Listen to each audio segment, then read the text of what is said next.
Hey guys, Drew Kirby here with American Hard Enduro. It's TKO time. We're almost to August. I'm joined by TKO co-creator Sean Finley. Sean, how are you today? Doing really good. We're, I think, 3 weeks out or a little less than that at the moment. So it's been intense for the last 6 months. Like 6 months, ramping things up. Yeah.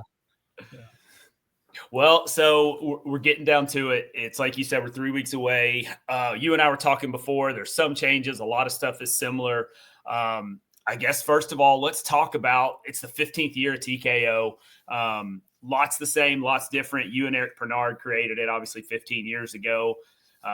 It's been held at the Trials Training Center every year. And Larry Smith, who's running Trials Training Center now, is a big asset. And Dan Brown, also the owner of TTC, is helpful as well. Yeah, exactly. I remember it was about 16 years ago, then before that first event, that Eric and I went to the Trials Training Center. We met with Dan and Charlie, who was running the property at the time, and now his wife, Catherine, and kicked around ideas. And it's funny how many things are still the same. Of course, a lot of things evolved and changed and all that.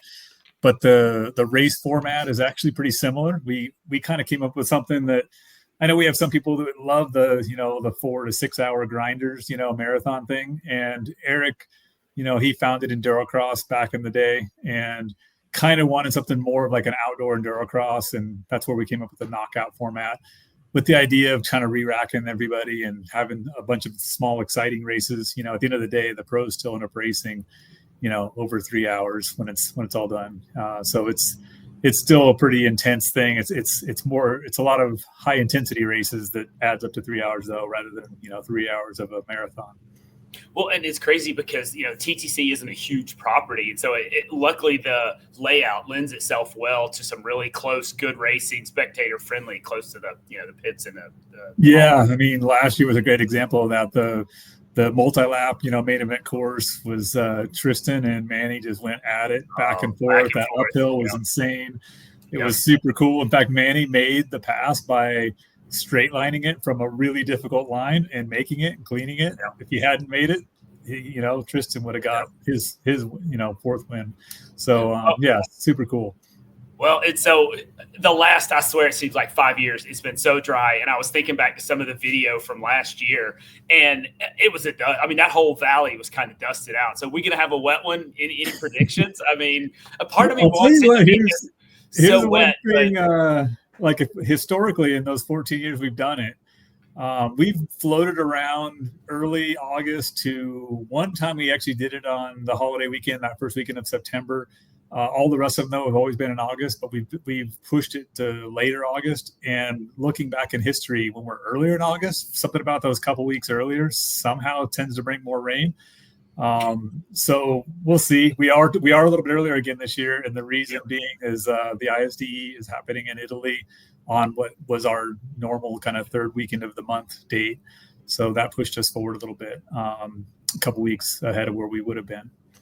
Well, and that's one thing, because it's usually my wife and I's anniversary is August 14th, and it seems like that's right when TKO falls. So this year it's a little early, like you said, and we didn't know why. So I know a couple guys won't be there because they're preparing for ISD, but hopefully it won't turn out too bad.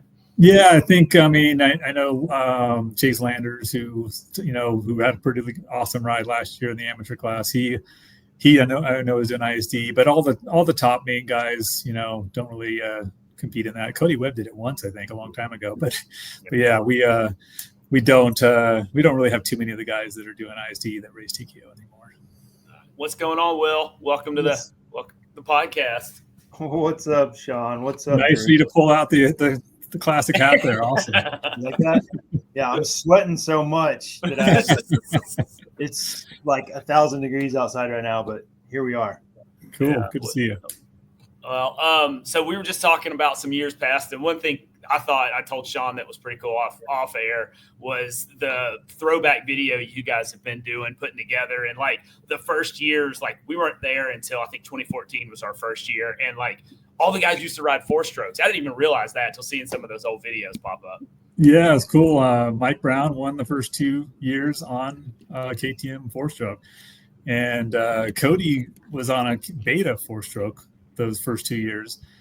Almost won it both those times. He had some great heads up battles with Brownie both of those years.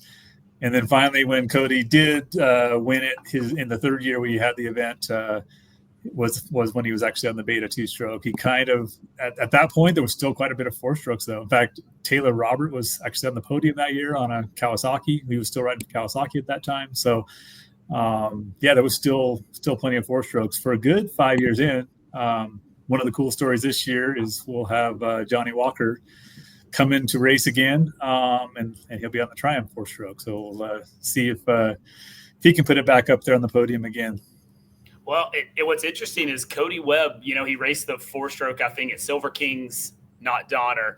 And he said something about a YZ300 in some text I saw. So I don't know what he's riding. I don't know if it's a 250F, if it's a 300X. I don't know what he's doing. So I guess I'm pretty sure he's going to be on a 2-stroke, only because he told me, I spoke to him last week, actually. He said he was considering the 4-stroke because, again, we try to make the course challenging but not stupid. I know like some of them, like a lot of promoters want to make it to where it's only a handful of people finish. We really want to see guys racing.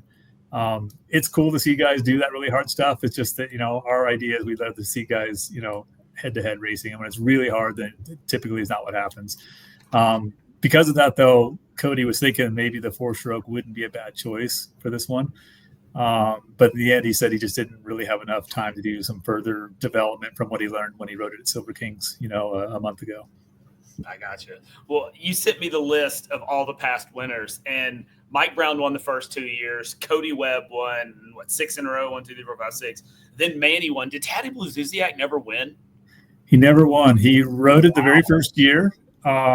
Actually had a DNF by breaking his bike. He crashed in, I think it was the hot lap even, and he didn't even finish the hot lap. He's been back a couple times, since, even when he was riding for Gas and doing world, FIM Hard Enduro World Championship. I think he's probably only raced it 3 or 4 times though he raced it those first couple early years. But yeah, he just didn't pull it off. Okay. Well, like I said, that was one thing I was wondering, and I can't tell if Will froze up or he just has the. Oh, we lost him. Will's gone. He froze up. I was like, man, I've never seen him hold that still. All right. So back to you were kind enough to send me an outline for my own podcast. So again, it's always appreciated. I think you did the same last year. So next up on your list is all the people that have been helping you guys out. We mentioned Larry and Dan, the landowner, and Eric Bernard. So this year you kind of got a mix of Josh Shecker, who's the track manager for the U.S. Hard Enduro Series, which this is a round of the U.S. Hard Enduros. It's the final premier round and an East regional round, correct? Correct. Yep. Okay. And then Mike Hathaway's always running the staging area. If you've been there before, you've seen you and Mike up on top starting all of us. And then Dwayne come down from Canada. Who is that? I don't know if I've met him. Dwayne, he's kind of behind the scenes. He's helped us for 3 or 4 years now. He puts on his own hard enduro event up in, he's like way the heck up there in northeastern Canada. Okay. And he puts on his own hard enduro event. But small world though, he helped create some of the artwork and stuff for Eric going back to endurocross days, in the late 2000s. He does course maps. He's kind of a little bit of a jack of all trades. He races some hard enduros. He's actually raced a few, come down to even race a few in the US over the years. So he's just got a good perspective of, real world rider and promoter kind of thing. And so yeah, he comes down, I think I said 4 years now or so. He also does video content. In fact, his real profession is actually he does like documentary type videos. So he's helped out with doing some of the video content. Usually since he helps all week, he knows some of the critical course changes. So he often goes and helps us, make some of those critical course changes, but then brings his video camera and gets some cool action wherever he happens to be on course, which feeds into all of our video content each year as well. So yeah, just like I said, Dwayne's really solid. Mike, as you mentioned, he's been at every single TKO since the beginning. Eric's neighbor Burke, who's always helping do banners and just whatever the heck needs to be done, chainsaw work, whatever. He's been there all but 1 year when he had a heart attack. He had to skip 1 year, so he'll be 14 of the 15 years this year. Then the one little change this year, he's actually been involved sort of behind the scenes, but Justin Lowe, J-Lo, he's kind of known as, he's been one of the sweep riders for the last several years. He's actually raced TKO a couple times back in the past. He's helping Larry basically make the base loop. He's been out there. Eric and I actually went back there and met with him in March, and we kind of mapped out everything we wanted to do and kind of what we wanted to achieve.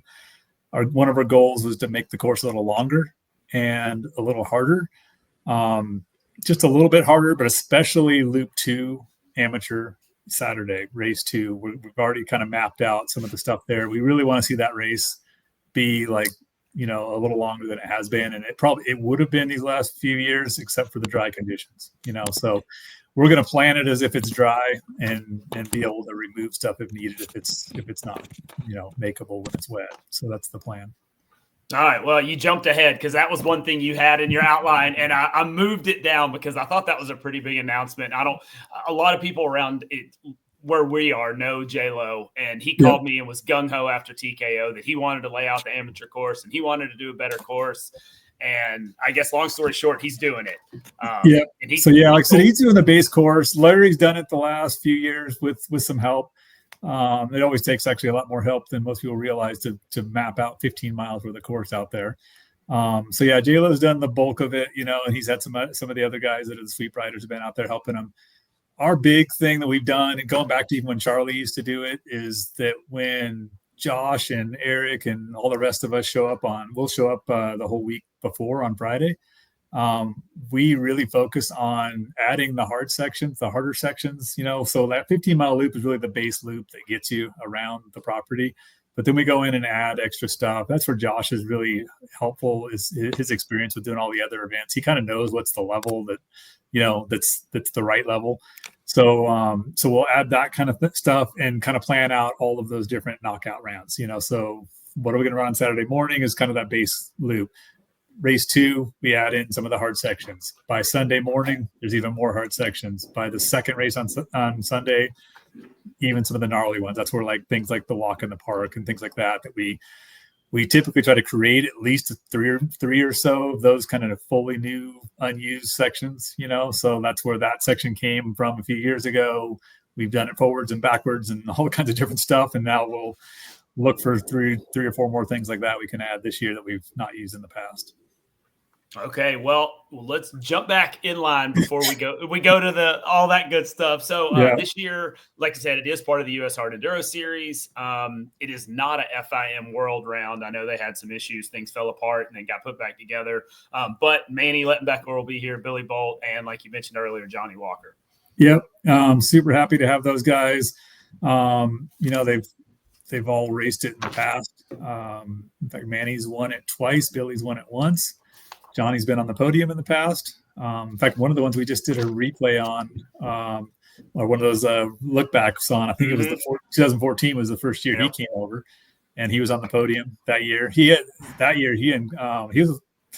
probably the closest one to beating Cody in that good run, because they actually went at it, and we had a really cool slimy hill right behind the green building there that those guys were going straight up. Most guys were going around and making an easier line. Those two were going straight up it, and actually Johnny missed it like on the second or third of the last lap. Cody made it, and that was the difference that year. So it's cool to have him back again. I remember he was just blown away by the humidity. He was like, at that point, like, shoot, that was 10 years ago, he hadn't ridden in anything like that, he said, at that point in his life.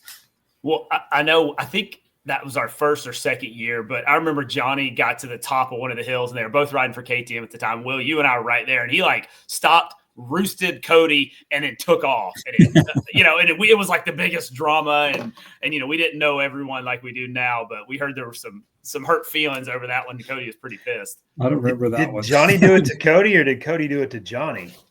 I'm pretty sure Johnny did it to Cody, and Cody was real pissed. Okay. He felt slighted, if you will. Yeah. So, but no, it's good to have him back. And I still can't believe he, number one, finished Erzberg. Number two, got second at Erzberg on the 4-stroke. It was 7th, not second. I'm sorry. Yeah. I thought it was 6th is what I meant to say. No, actually, right. It was 6th. Yeah. You're right. Yeah. But he battled with Tristan and those guys. He was in a little pack that was like on the verge of the podium, or battling for the podium. So, even though it was 6th, he could have easily been 30, which is amazing on that bike. No, I can't believe it made it. Especially it's kind of like seeing what Cody's been going through with some of the Yamahas and then the 4-stroke stuff. It's just to show up and do that race. That's very impressive. Yeah, it's very cool. All right, so no Nashville prologue for 25. You said on here might be back for 26. Yeah, basically it's just so expensive to do that with closing down that street, the permits, the police, the everything that it takes to do that for Red Bull is, significant expense. Okay.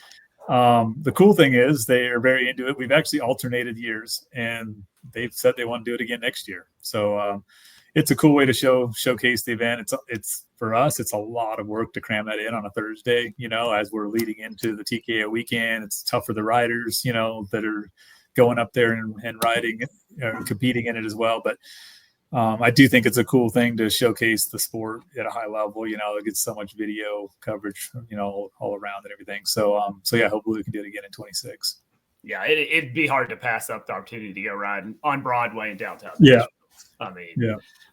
So the other thing, so I think 2 years ago when you didn't have it, you did a straight rhythm, or else I guess it'd be kind of a straight rhythm on site at TTC. You guys doing that again this year? We're not going to do it this year, partly because it was the riders felt like it was kind of a lot. They did their hot lap, then they had to kind of switch mindsets and come right back in the top 16 we took and did that straight rhythm. It was super cool. I know Manny is just unbelievable. Manny and Billy were just unbelievable on that stuff. Billy was hopping that little stack of 3 logs. It was scary. It was super scary. He was pre-jumping out.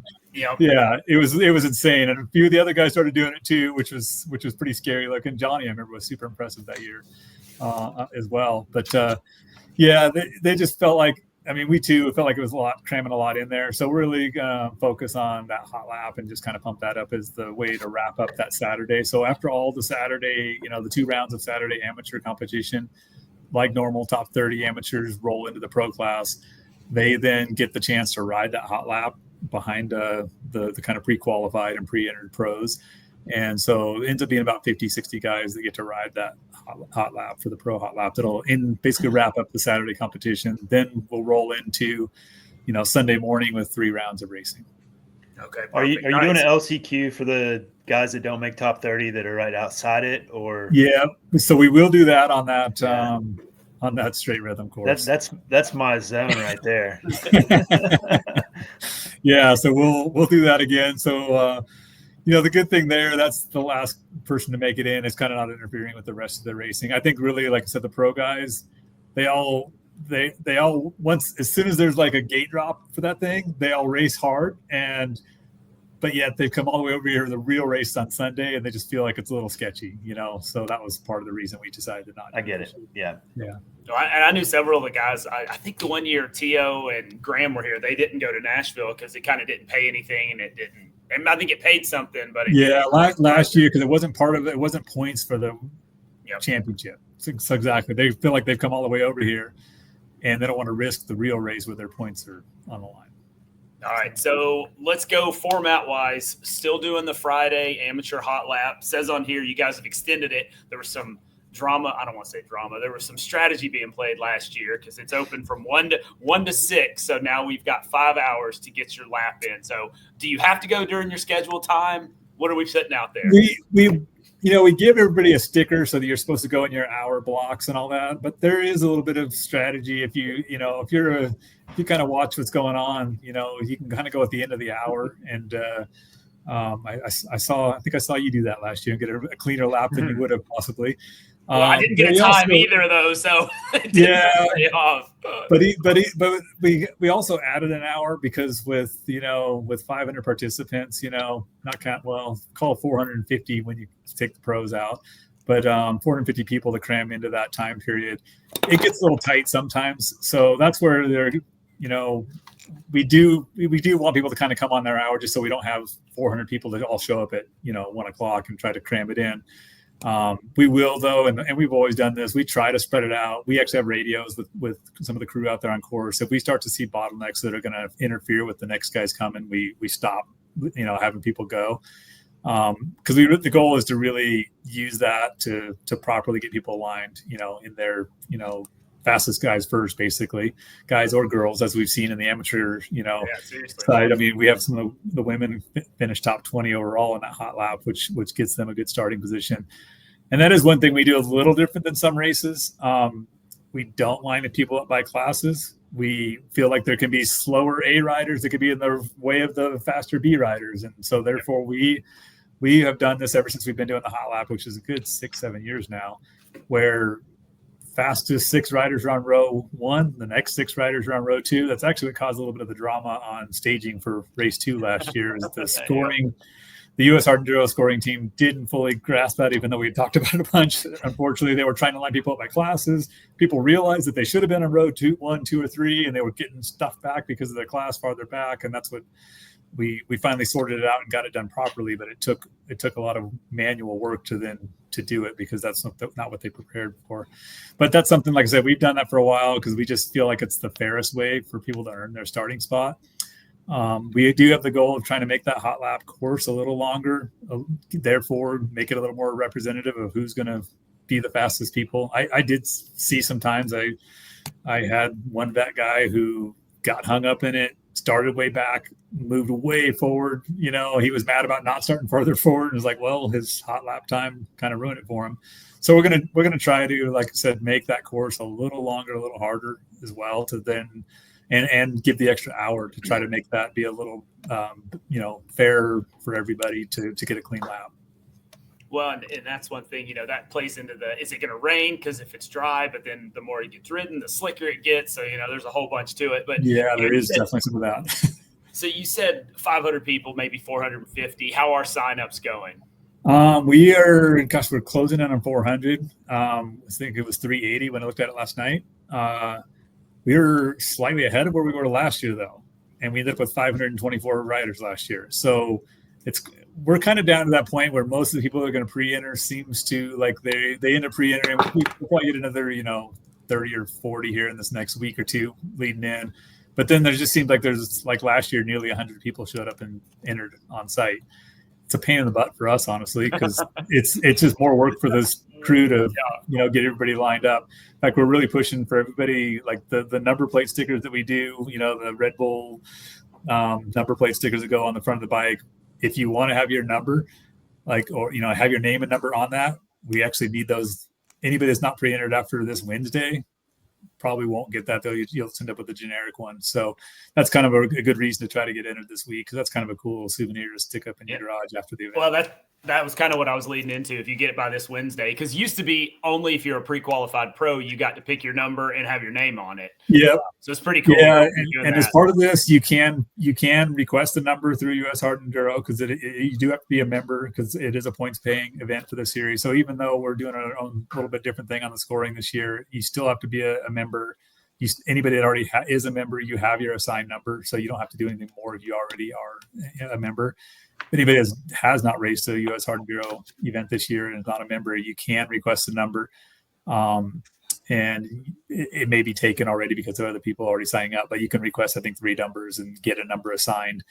If not, worst case, you'll get an assigned number and have your name and number on there, though, which is, like I said, it's kind of cool. And we started doing that last year, actually, where we could put the riders' names on there. Like I said, it's a little more for us to coordinate, to get all those entries in, get the numbers sorted, get those things printed. Yeah, we actually have Decal Works helping us out this year on doing them, and they're bugging me already. They're like, hey, when you gonna give me that list? So. Well, so then the next big thing that I always waited for it to come out, and it came out, I didn't even know about it, is all the rules and all the times and the pre-qualified list. So if you go to, I think it's Tennessee knockoutenduro.com, it's got all the pre-qualified people that are going into race 2 on Saturday, which, Will, you were on that list. I know you were worried about it. I was about to ask. I hadn't seen it. I literally was trying to figure out if Red Bull was still involved. So I went to that, and then I saw all that stuff. So I immediately clicked on it while I was waiting on you guys. I'm like, oh, we're both there. We're good. Yeah. With that news, I guess I need to get signed up. So you better hurry up.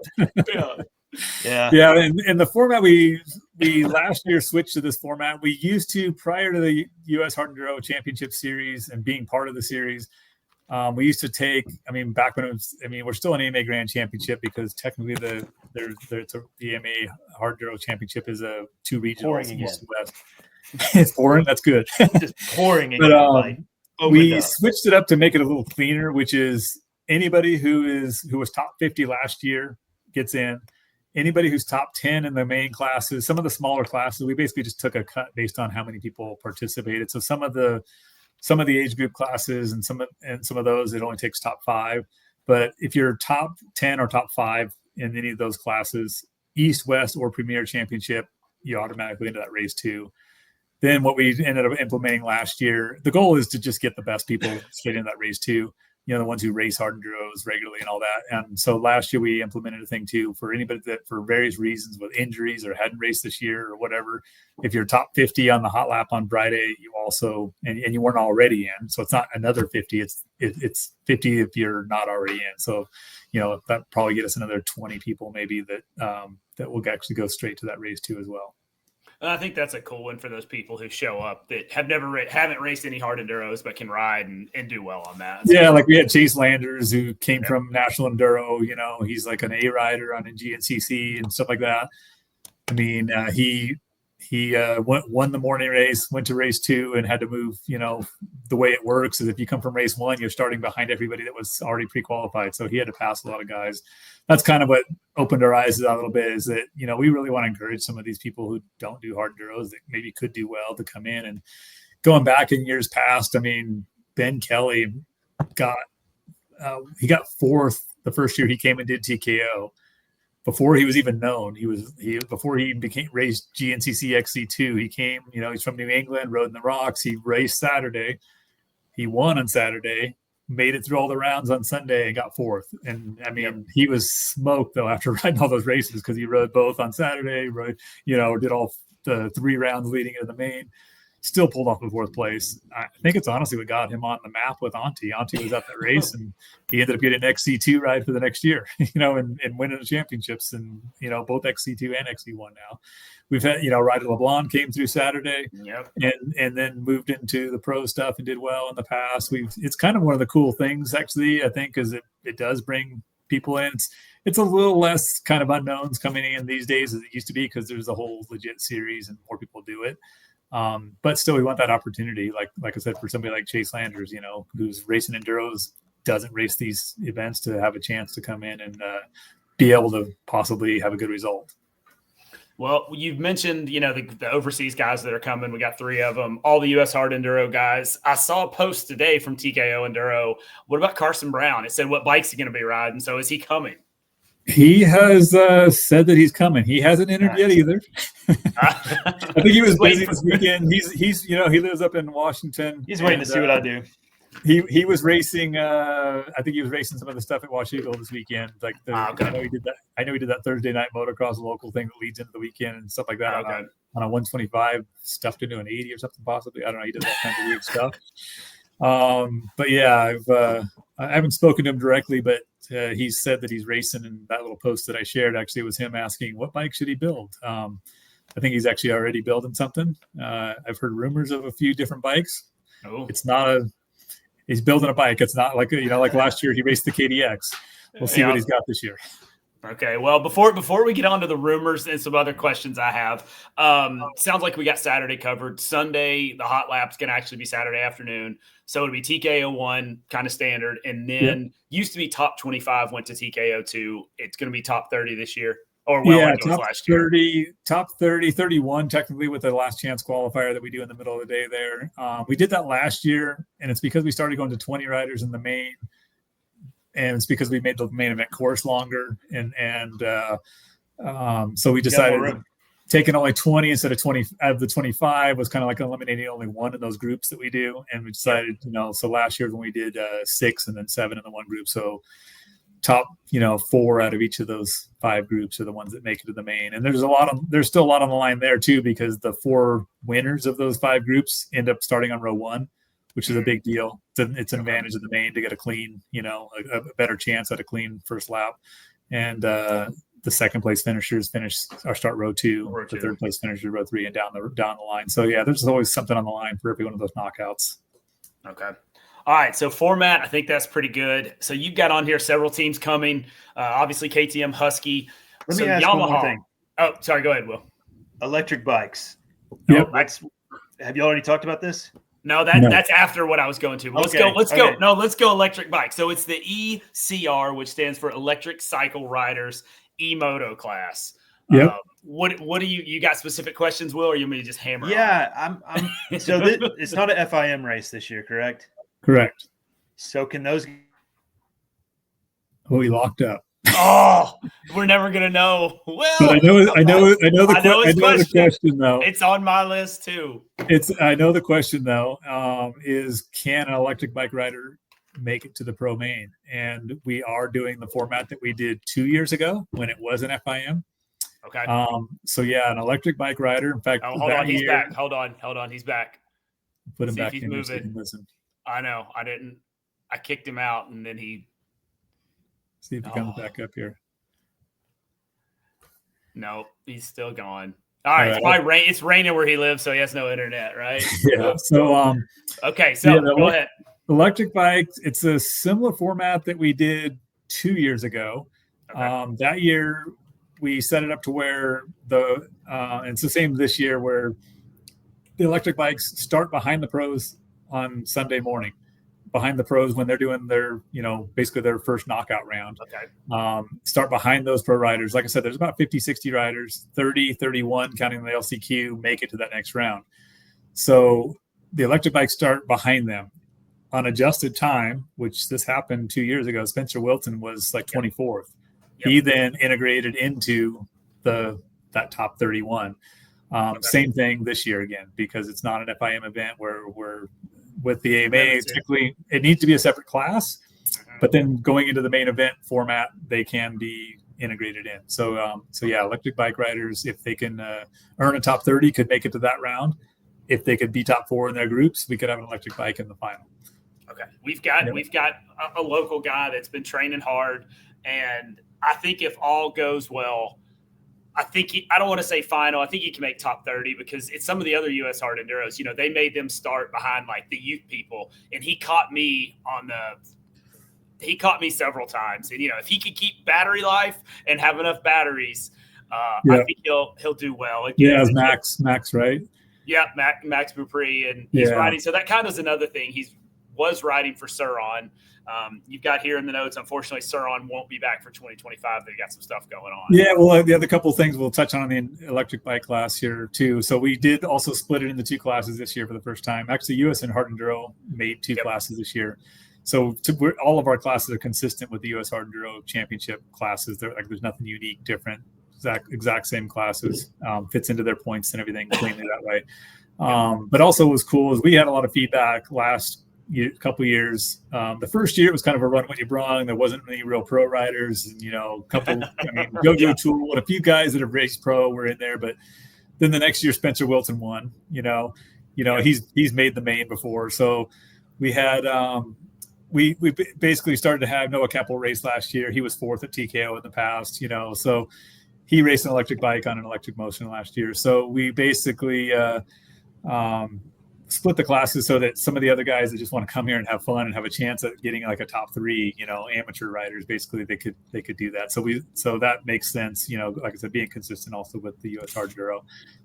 As it is now, there was, when I looked at this morning, there was 11 entered on the amateur class, 6 entered on the expert class. Actually more than that, because it was up to 21. Sorry, it's 15 entered actually on the amateur class, 6 entered on the expert class. Expert class does also have a purse this year, because it is an expert class. It's not just an amateur class. So it's $500 for the winner, $300 and $200 for top 3 for the electric bike riders. And like what Will missed is that if they are top 30 overall in that Sunday morning race 1, they are eligible to move forward as one of those top 30, 31, counting the LCQ guys. So yeah, we could have, I think we could have, like I said, Spencer did it 2 years ago. He got knocked out in that next round, but I mean, I think we could have, a rider or 2 make it in this year. Well, I think it'd be cool if you had. Can you hear me?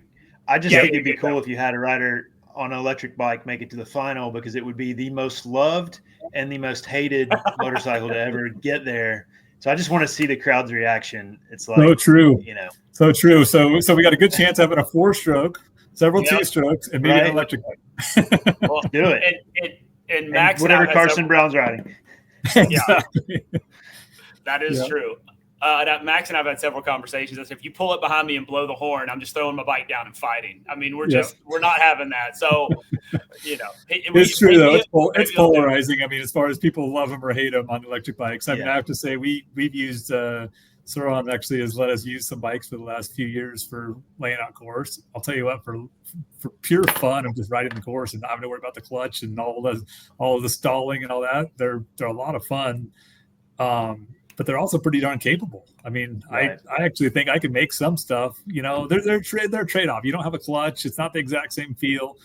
But more than anything, I mean, the reason we kind of created this class, I mean, before it even existed, as part of the series is there's a lot of pretty fun bikes. It was before the Start came out when we created the class 3 years ago. Now, and going back on those 3 years, in fact, so the first year was an electric motion one. Second year, that was actually Sam Bird from Hawaii won it when it was kind of unknown.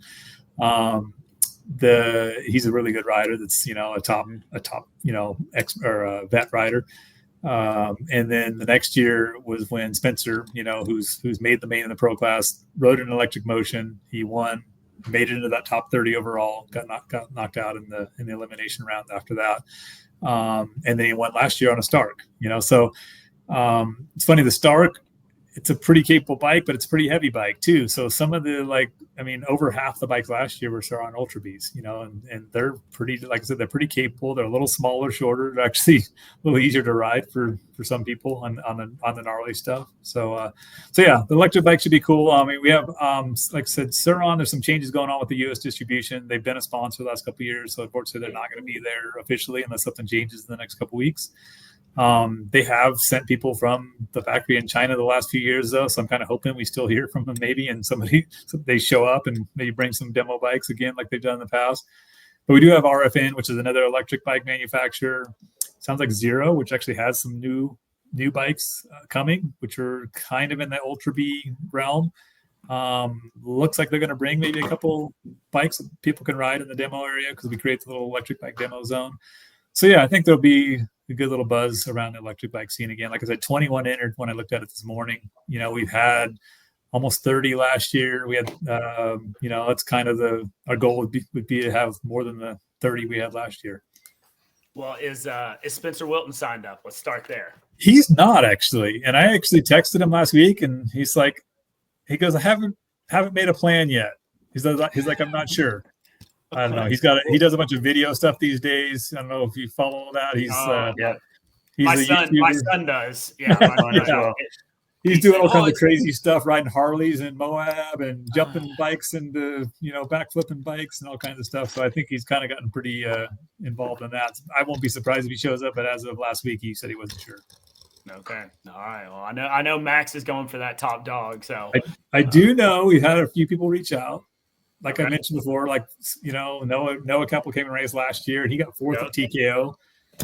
He actually did a fill-in ride for Colton Haker. A lot of people don't remember this. He did a fill-in ride for Colton Haker and got fourth that year.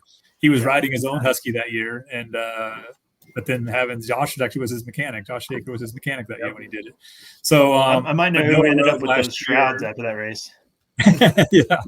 So Eric and I have had a few guys like that have reached out looking for bikes. So I won't be surprised if we have, one or two guys that have made a pro main in the past show up and ride an electric bike. We'll see. All right. Well, what is RFN electric bikes? You mentioned them earlier. Are they they're not that well known really, but they're actually the ones who make the Beta. Electric bike, the one that Beta sells. It's a Paulino. I'm not sure exactly how you pronounce it, but RFN is their brand name for the bikes that they sell.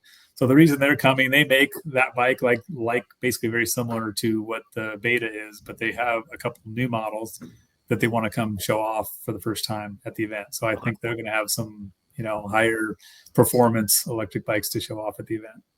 Okay. And like I said, Zero has a brand new bike that's just now out or just now coming out. That's also kind of in that Ultra B size range. That seems to be similar performance. I know that Tucker at ECR, they've been riding it and testing it, and have a rider that's going to come race actually one of those bikes as well. Okay, that'll be good. Will, you got anything else on the electric bikes? So he's locked up again. Will you there, or did you go away? I'm about to. He's about to yell at something. Yeah. Oh, well, I'll kick him out and see if he can get back in. All right, so we'll move on from the emoto. I've been back. Well, before we do, I've been really impressed with the Sur-Ron Ultra B and what Max has been able to do on it. I mean, he's, he says he needs a clutch, but hold on, Will's back. Yeah. All right, last chance. All right, what were you saying? You might. I got nothing. Yeah. I was just telling Sean. I said, I've been very impressed with Max on the Ultra B. I mean, he's a smaller guy. I mean, hopefully he doesn't hear this. No, I don't care. I don't care if he does. He won't listen. But he's done some really cool stuff on it. Yeah. So, all right. So I want to go into this. Is the several teams who are coming and some rumors I've heard. KTM Husqvarna, obviously. You've got Yamaha on here.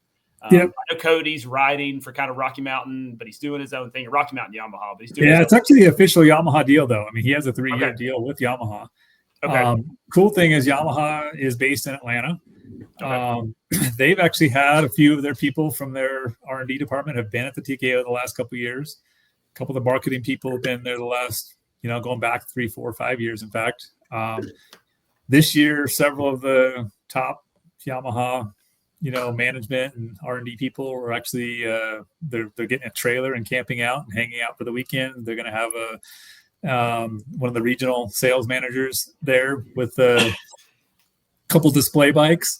Okay. So yeah, a little definitely the most official involvement that Yamaha has had to date, and they're going to set up around Cody's pit. They plan on having the Red Bull RB for Cody again, so he'll be around that zone. But yeah, we'll have a Yamaha presence, which will be cool. Yamaha is the most popular, of the Japanese brands as far as entries go. It'll be interesting to see if we see a few more of them this year with people seeing what Cody's doing on it. I do think Yamaha's working on something. I mean, they won't officially say anything at all; they'll deny it. but I do think we'll see something from Yamaha in the next few years.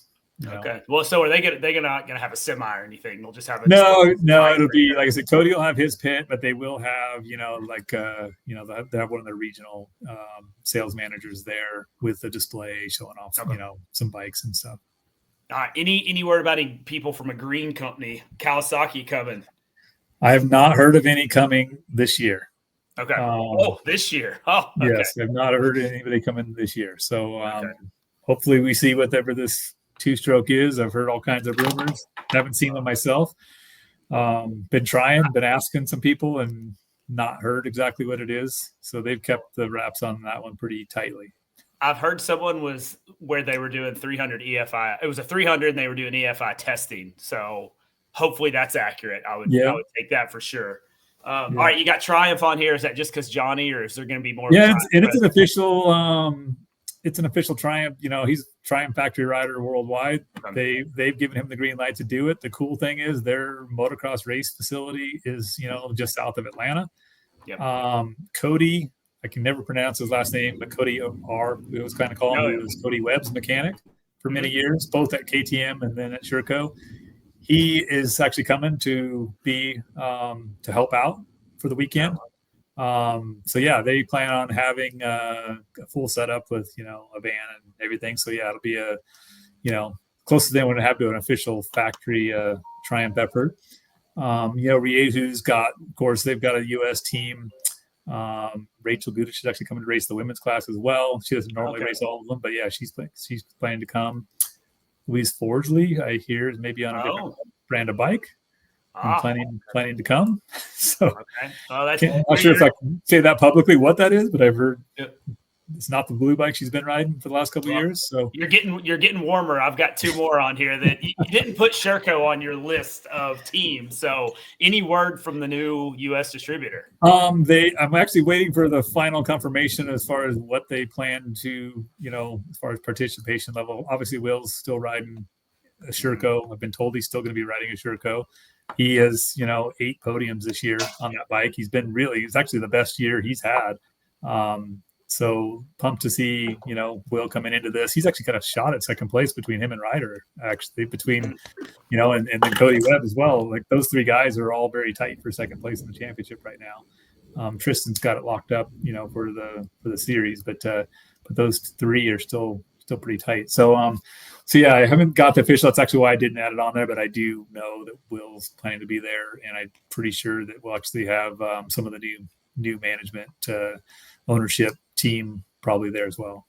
Okay, that was one thing I was wondering. So now, can we play paper, rock, scissors for who gets their camp spot? Because we've all been asking about it. It's that big old flat spot where Sherco sets up. They got plenty of room for all of us. Yeah, it's the American Hard Enduro Compound. It's on the list. We'll figure it out who gets to take that spot. So I'm throwing our hat in the ring on this one. So, all right. So the one big one that's on here actually is Fantic. I've heard some rumors of a Fantic factory team I'm not supposed to talk about, so I'm gonna let you talk about it.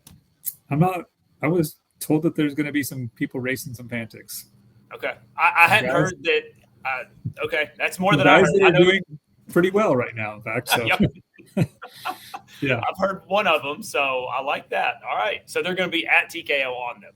That's the plan. They asked actually a month and a half ago to have a spot for showing bikes, and then now said that they'll probably have a couple guys racing some Fantics. So sweet, cool to see. Isn't the Riehu importer and the Fantic importer the same guys up in like Minnesota or something? Related. It's they're based in Texas. Central Power Sports Distribution, which they actually were. They were in South Dakota for many years, but they've been in Texas for a couple of years now. So yeah, they do import the Riehus as well as the Electric Motions, SWM bikes, and some other products as well. They are helping with logistics on the Fantic. It's technically separate, but I think that because they have all the proper stuff to like import bikes and ship them, they're helping. Okay. Yep. All right. Well, that's awesome. Another new two-stroke brand. Looks somewhat. Have you been on one? You seen one? I have not actually ridden one. Since I co-own Cycle News, we actually did get one, a test bike. Jeff Aaron actually works with Central Power Sports, so we got a Riehu and a Fantic. And I happen, since I don't live out there in California where our office is, I happened to be there the day he dropped them off, but did not get to hang out and ride them. But our staff did get to ride both those bikes. They said both cool bikes. They were impressed with them. So I think the new Riehu is actually, from what they said, is a big step forward from what it was. Really good motor, good suspension out of the box. So they were really impressed with that bike compared to the previous version. So I think that's going to be a step up for those guys that are been riding the Riehus over the last few years. So yeah, there's cool to have, like an improved Riehu, some Fantics in the mix there, so it'd be cool. All right. Very good. Well, Will, you got anything else? I've got some sponsors to go over, but that's all. I think that's about all the outline I've got. No, I think you guys are covering. I'm just kind of spectating right now. You're getting the first glance. So, yeah. Obviously Red Bull title sponsor for fifth, sixth year. Yeah, longer than that even. They've been in pretty early. 10 years probably of that 14 we've done already. So this is probably the 10 or 11 years. So yeah, Red Bull, huge help to make this thing happen. I mean, over the years we've got a couple of footbridges there at the property that they're like, hey, it'd be really cool to have, a bridge there. And they, helped fund some of those things, not to mention, some of the money that helps have one of the better purses in hard enduro, which we've had going back for a long time. I mean, it's $5,000 to win. It's I think a $12,000 purse. Plus we do a women's purse. I mean, the women's winner gets $1,000. I mean, now we're doing the electric bike. So yeah, it's pretty decent payout. I know there's a couple of the others, Tough Like Roar and all those guys, and Silver Kings actually had some really big purses, which is awesome to see. So it's cool to see that some of the hard enduro guys can make a little bit of money at this at least, and not as many as we'd all love to see, making a living out of it, but at least a handful of guys are doing pretty well with it. And I think it's better than it used to be. One of the biggest sponsorship changes is Kenda Tire has been, I don't want to say title, maybe presenting, but they've had their stamp on it for years. Now it looks like IRC is the official tire of TKO. Yeah, and Kenda actually came on from year one. They were the first, the title sponsor for many years, and then became a presenting sponsor really when Red Bull kind of kept upping their commitment to the event. It was a good thing for both parties, though, because I think Red Bull made the event bigger, and therefore, even though Kenda was no longer the title, they got more out of it because the event kept getting bigger. With Red Bull TV and all that stuff. I mean, even our video from last year has over 200,000 views on it, just our recap video. So that I think Kenda got a lot out of it. Still one of the popular tire brands, number 2 on the list. IRC though came in 2016 actually. Mark from IRC came over, brought a couple of Japanese riders. They wanted to learn what hard enduro was. They developed tires specifically for it. As you guys have seen, they're very involved with the whole series. Kenda felt like they didn't really have the right tire anymore and decided to not renew for this year. And IRC took that spot as, kind of one of the presenting sponsors.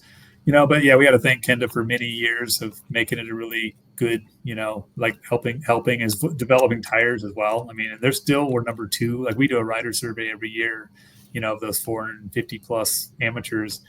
IRC had just edged them out last year for the first time, actually. Kenda was still number 2, though. It's interesting, you see Dunlop actually makes a good tire, as well.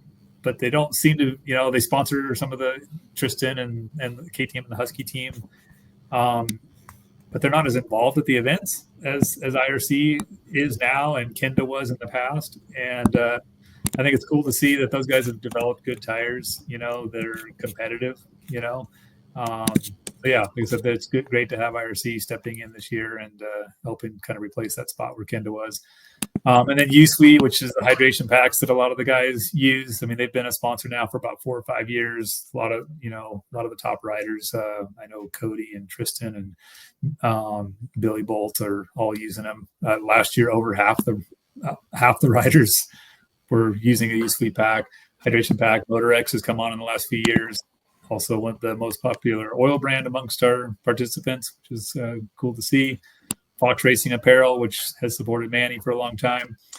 XC Gear, makes awesome products that, and they're also super fans. Lance and the crew there come in, and it's really cool to have them at the event every year. So them, AXP, skid plates, RFN. I mentioned the electric bike company, Electric Cycle Rider, which just helps pump up and create kind of we actually bounce a lot of the ideas off of Tucker. He's raced it 2 of the 3 years we've done. He's going to race again this year. So Electric Cycle Rider is really good to have them involved. And Artec Plastic and X-Grip, actually 2 new ones that just came in. They're actually distributed through the same company that imports the Rieju and electric motion bikes. So those brands, I think everybody that rides hard enduro can use plastic, and the X-Grip product is a good product as well with tires and mousses and all that stuff. Yeah, I'd like to get my hands on some X-Grip tires and mousses. I've heard good things about them. I didn't know we had an importer. I haven't seen them for sale. Yeah, actually, that's kind of the reason I think they decided to kind of throw that in this year. They're going to actually have a little more of a presence at the event this year.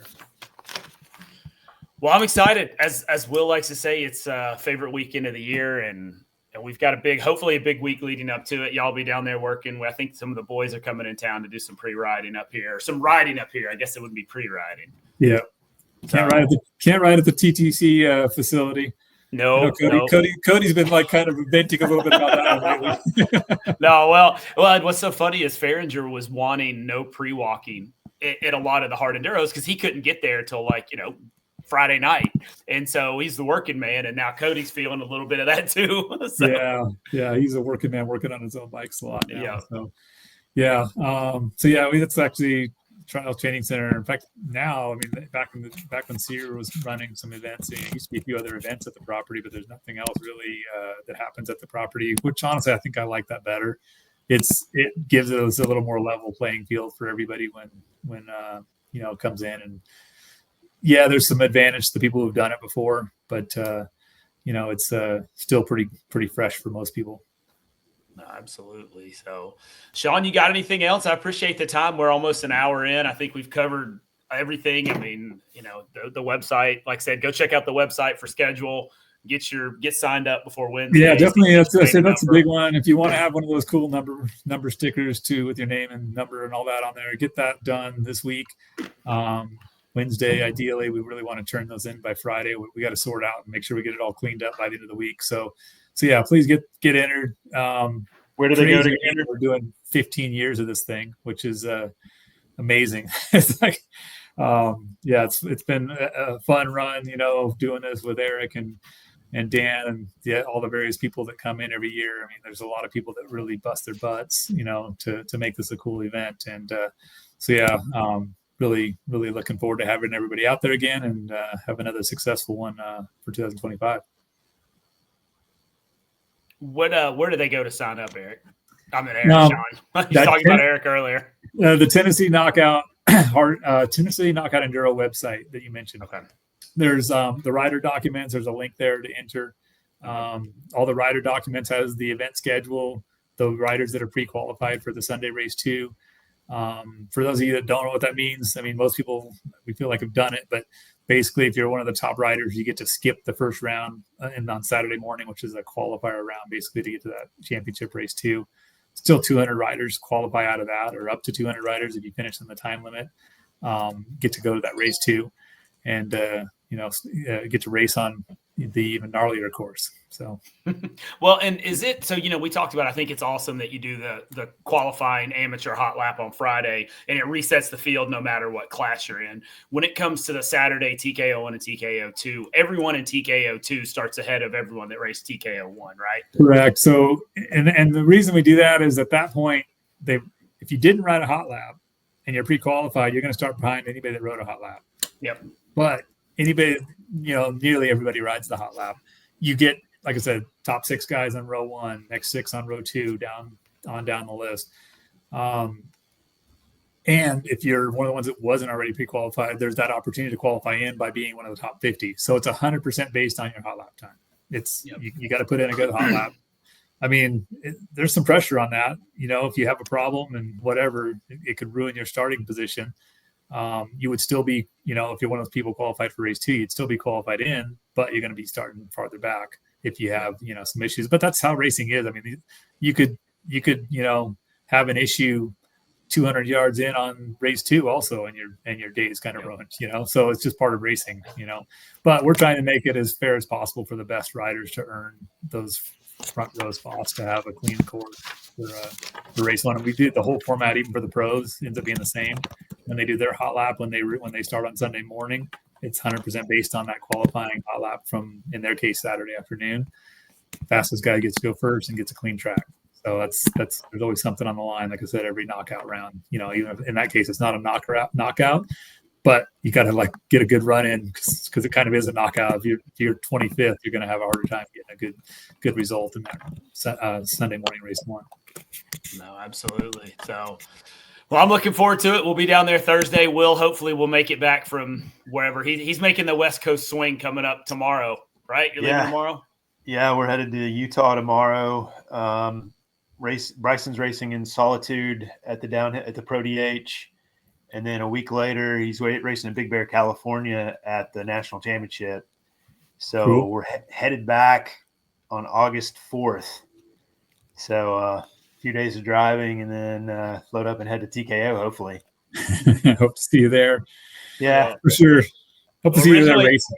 Yeah, originally he wasn't coming. He said, I can't do it and won't make it back. But yeah, that's when my back was hurt. My back's feeling really good now, so I got to get out there.